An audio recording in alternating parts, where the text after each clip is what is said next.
just honored to be talking with you. You know, this is the Making Plays Convo, so we're just going to be talking about all the dope plays that you've been making throughout your career and how you made them. And I really just want to start off asking how you're doing and your family's doing during these times. I appreciate that, man. I'm doing fine, I'm doing great. I lost one uncle to it, my Uncle Oh, Rich. man. Man, yeah, so he got caught with the COVID, but for the most part, we've been able to dodge the bullets, man. It's still tough because there's still a lot of people that's been sick by it, but they was able to recover and Right. stuff like that. Overall, we've been doing fine. We've been doing great, God's been blessing us, man. Man, yeah, it's been a rough time, man, but praise for your family. Sorry for your loss. You released a dope song, though, with Mr. Johnny Gill, that All Mine is going up. I done seen a couple of ladies on my timeline talking about it, saying that they got it on repeat. But before we get into that, like, what did you have planned or going on before everything kind of got crazy and shut down? Actually, this was the plan, to try to Okay. resurface the solo artist, get everything back up and running again as an individual. We always got New Edition. That's kind of etched itself in history with all of the accolades, different things that we've achieved with telling the life story, doing the the Hollywood Walk of Fame and all that kind of stuff. We kind of tour after tour after tour, record after record. We've been good with that. I've seemed like I didn't put enough time into the solo side of me, and just resurfacing, doing that's been the plan. Put out a new project. I got a radio show that I've been working on, trying to get that up and running, called Ride to Ride, and just kind of furthering my own walk on the planet away from the group itself, and just really etching that in stone as much as I can before it's too late, before I get too old. So that was the plan going on, and just when we did a song not long ago with me and Johnny called Perfect, which that combination worked real well. So just coming out of that, this song surfaced as another one that seemed to work as a combination.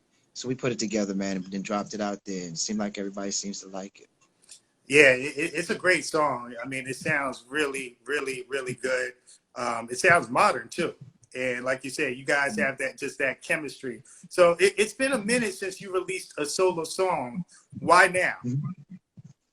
I think it was just, again, it's been time. Just spending time in the studio, always working and never really releasing anything that I'm working on. Right. So prior to this, that was already the intention, to get some new music out, to resurface again, like I said, as a solo artist, and just get back on the map, get my own self etched out there so I can eat away from them. You never know what's going to happen with a group. Everybody has their own projects in their own life.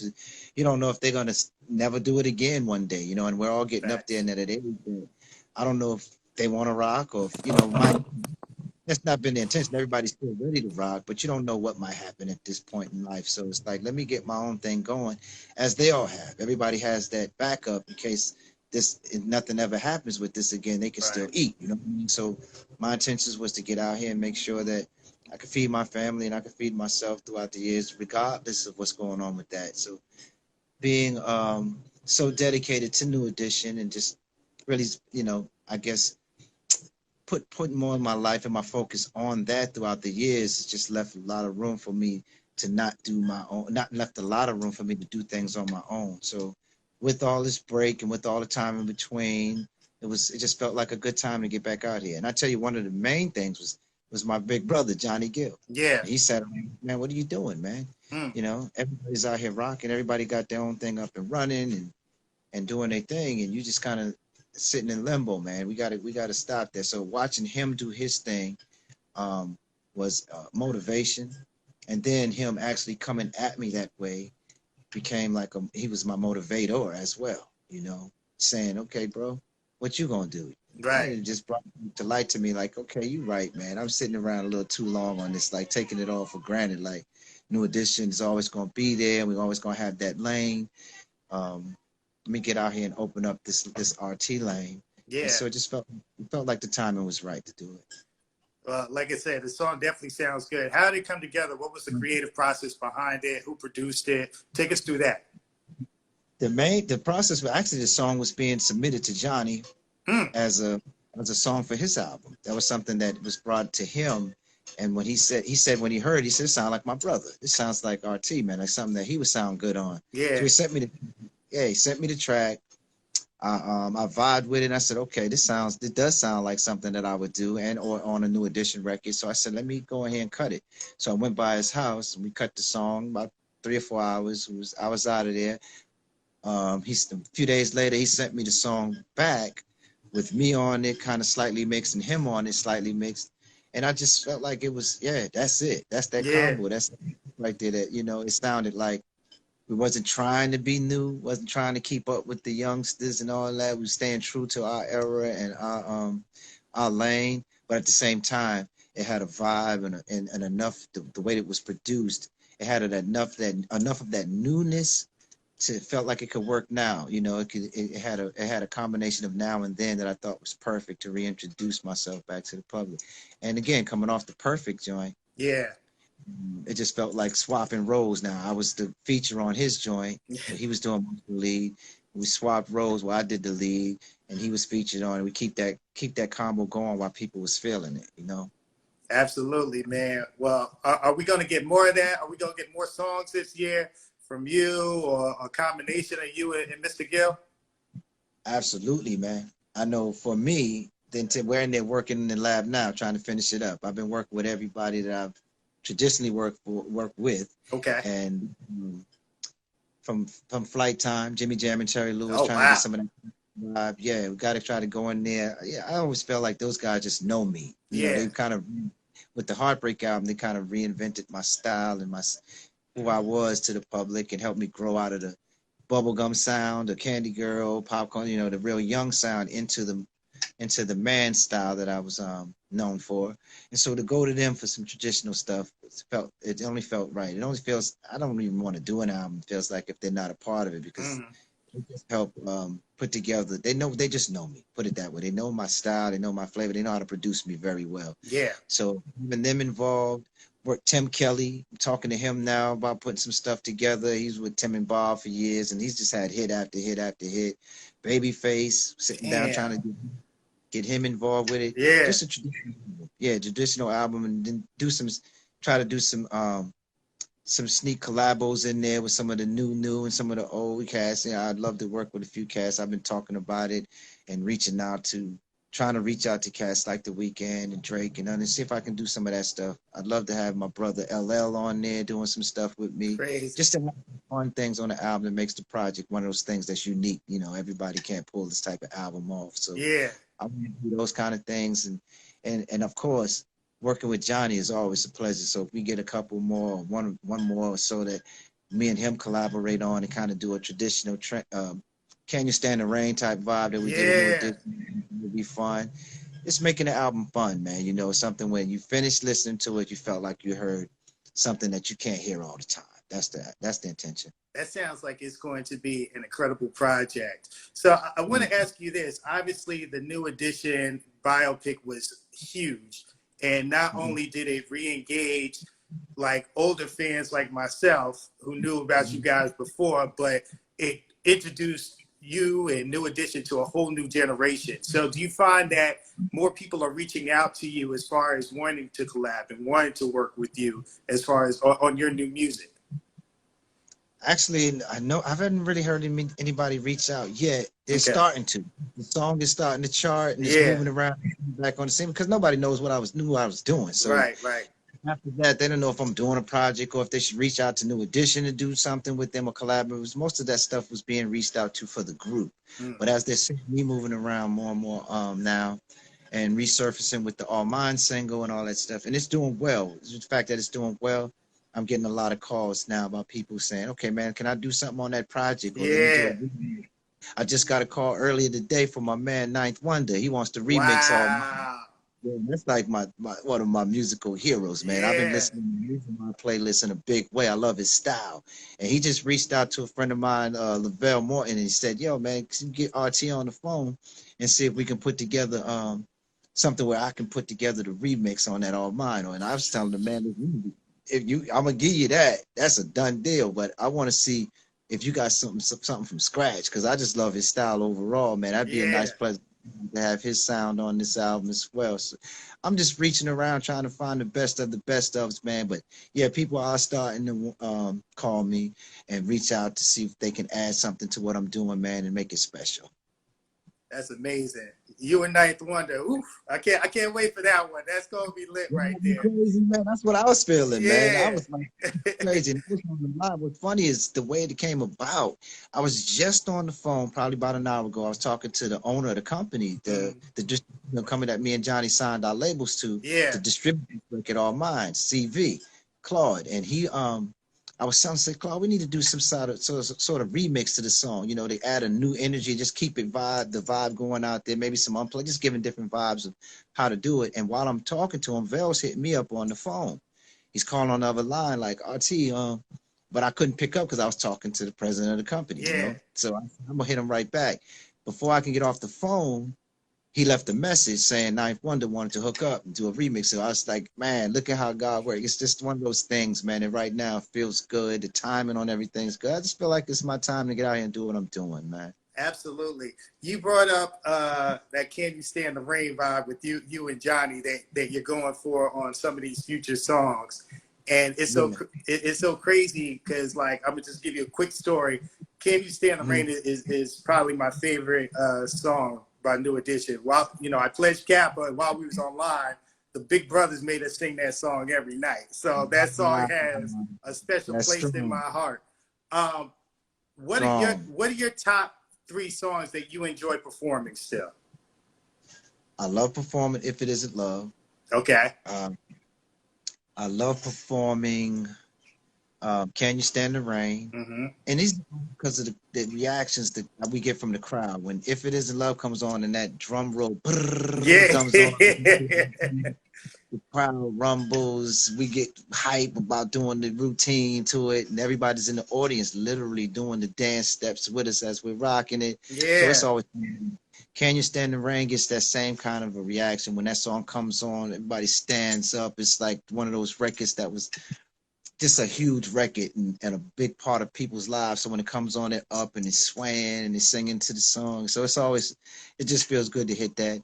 And I love going into my solo joint, Sensitivity. When I sing that, yes.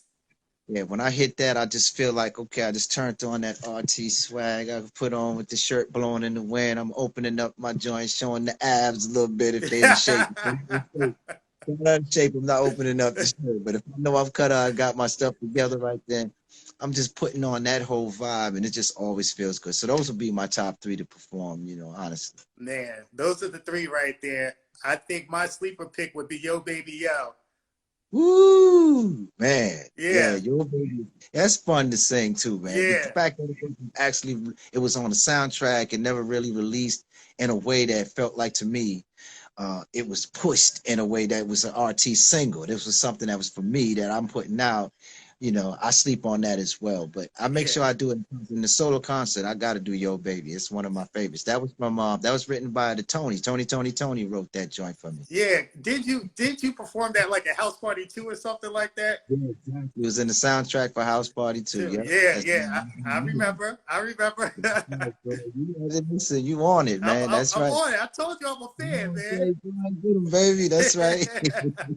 So I want to ask you this because I've asked, Wingo from Jagged Edge, Slim from 112, Arl from Next, and my man from Mindless Behavior. But I have to ask you because I feel like what you guys did in New Edition inspired a whole new wave of R&B male groups that we saw in the 90s and the 2000s. Why do you think we don't see a bunch of male R&B groups popping like we did before? You know what I think is happening, and I was asked this not long ago. I think that it became more me-driven with people as the industry started exposing itself more. It became more money-driven. And so a lot of people felt, understood the fact that you can make a lot more money doing it by yourself. So if you can go out here and hit as an individual artist, a lot of the groups that you see more groups at the end of their career where everybody's not set for life. It didn't really set them up in a way where they was able to retire comfortably. But as solo artists, you see more solo artists.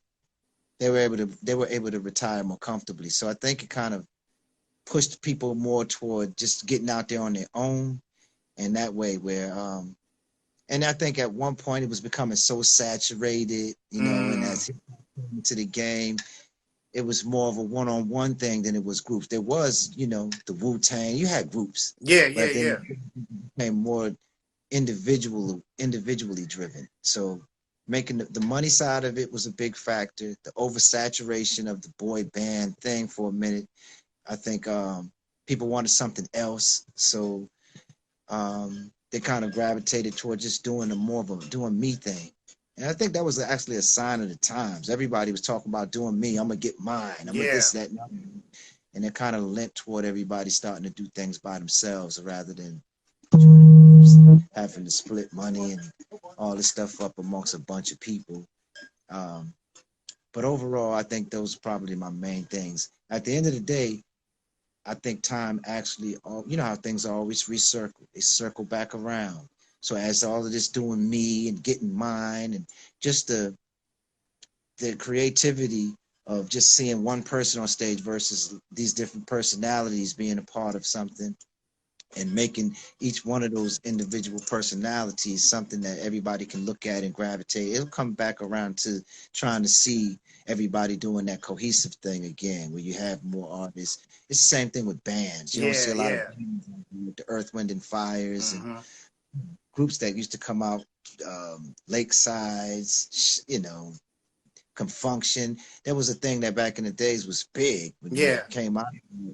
I think a lot of it had to do with people realizing that they was ending up broke at the end of it all. You know, they Mm. wasn't being take care of their families properly at the end of the day. They didn't really make what they thought they could make out of you having these big hits and still, you know, you're living it up while it's hot. But then Yeah. once it's, you know, nobody's really being able to take care of themselves the right way or retire comfortably. So I think that had a lot to do with it. That makes a whole lot of sense right there. I'm gonna wrap it up on this question. Obviously, 2020 has been a roller coaster of a year, but it's also been a year of self-reflection. I know I've learned a lot about myself. You talked about, you thinking, you feeling this is the time for you to start putting out your own music. Is there anything that you've learned during this time when things have kind of slowed down and we've kind of been on lockdown, can't move around, that you either learned about yourself or learned about life in general? I learned that we need each other more than we thought we needed each other. Mm. All this isolation makes you appreciate the times when you were able to spend with people without masks on, Yeah. without worrying about getting sick, being around each other and all this stuff. It's like it had us so isolated that everybody's missing being a part of each other's lives. You know what I mean? I've been able to reflect on what it is that I need to do alone for a long time. But now that you sit back and you've been forced to be away from people you love, people on the other side, you can't fly and see family members or drive Yeah. to see them like you used to, can't hang out in the parks or the beaches or the different areas where people gather and get together and connect. We miss that connection, and it reminds me and it showed me um, how much that is and how important that is. Yeah. How important it is to be around other people, vibe with other people, smile, have good times with other people. I miss it, and I know everybody else is seeming to. I'm hearing that more and more often these days. I just miss being around my people, man, and doing the things we used to do together. And so that's one of the things I've learned, that we need each other more, a lot more than we used to think we did. You know. That's real. That is so real right there. Well, Mr. Tresvant, I really appreciate your time. You dropped a lot of gems. This was a treat for me, an honor for me. I was excited when this interview got confirmed because, like I said, I've been a longtime fan. And let's all, if you're in this live, make sure you go to Pandora or whatever streaming platform you have, and let's stream online. We got to support our legends. We got to support those that have done so much for the culture and paved the way for our generations and future generations. So I appreciate you, sir. Poster Child J1. I appreciate you having me, man. And anytime you want me on here, if you need me for whatever, man, I'm here. I'm back on the scene, baby, and I appreciate that love, man. Yes, man. And when things open up, you know, I'm in Atlanta. We got a Pandora office here. Come through whenever you get the chance. We'll go over your stats, and I will show you the tools on how to connect your old songs to the new music that you put out, because we got tools specifically for artists like yourself. Perfect. I need that in my life, man. Thank you. All right. Thank you. Stay safe. Yeah, man. Ubuntu family. Yes, sir.